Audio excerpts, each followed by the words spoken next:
북한 북측이라는 지칭의 불편한 기색을 드러낸 북한이 2022 항저우 아시안게임 남북 여자축구 경기 결과를 보도하며 한국의 국가명을 괴뢰로 표기했습니다.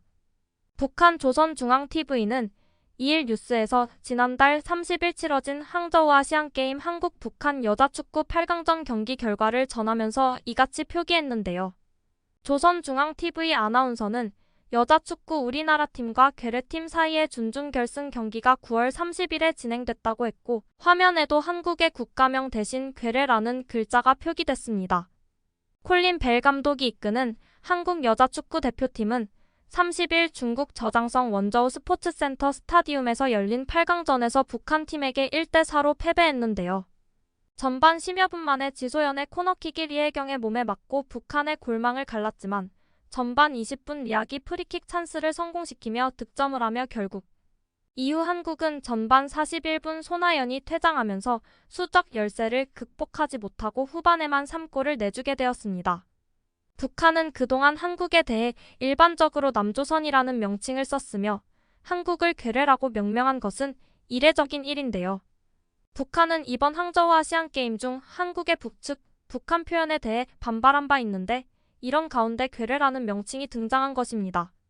이와 별개로 북한은 최근 각종 연설과 담화에서 대한민국이라는 명칭을 가끔씩 사용하고 있는데 이는 더 이상 한민족이 아닌 별개의 국가임을 강조하려는 의도가 담겨 있다거나 남북 관계가 좋지 않은 상황에서 북한이 남조선이라는 표현보다 격화된 괴뢰라는 명칭을 사용한 것으로 보입니다. 또한 지난달 29일 여자농구 남북 대결에서 패배한 뒤 열린 기자회견에서 북한 선수단 관계자는 북한이라고 부르는 기자들에게 우리는 DPRK다. 노스코리아라고 부르지 말라. 이름을 정확히 불러야 한다라고 말했는데요. 여기서 DPRK는 조선민주주의인민공화국 데모크래틱 피펄즈 리퍼블럭 어브 코리아의 영어 약자입니다. 다음 날인 30일 북한 여자축구 대표팀 리우일 감독은 8강전 기자회견에서 한 취재진의 질문 중 북측이라는 표현을 듣자 북측이 아니고 조선민주주의인민공화국이다. 시정해달라. 그렇지 않으면 질문에 답하지 않겠다라고 말하며 그는 질문을 한 기자에게 이해했나? 라고 재차 확인하기도 했습니다. 이런 연인은 북한의 예민한 반응에 현장에서는 무거운 침묵이 흘렀습니다. 사실 북한은 항저우 아시안게임의 뉴스메이커 중 하나인데요.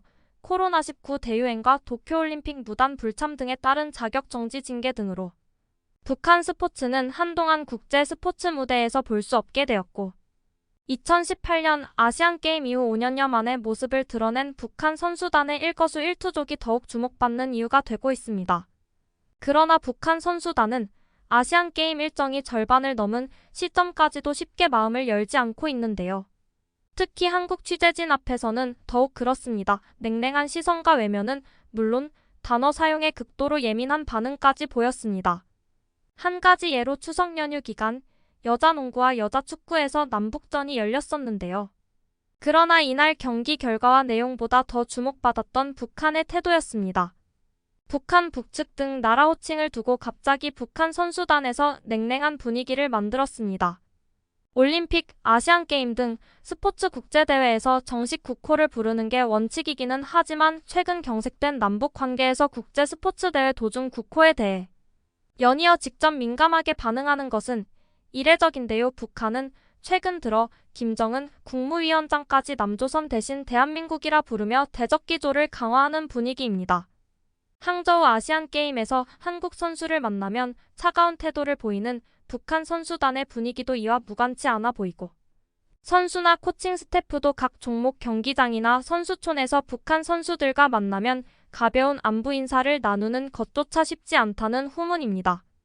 게다가 지난해 12월 축구 카타르 월드컵 조별리그를 보도한 조선중앙TV는 한국을 한계팀으로 호칭한 바 있는데요. 냉전 시대에만 볼 법한 괴뢰라는 단어를 다시 등장시킨 셈이라고 볼 수 있습니다.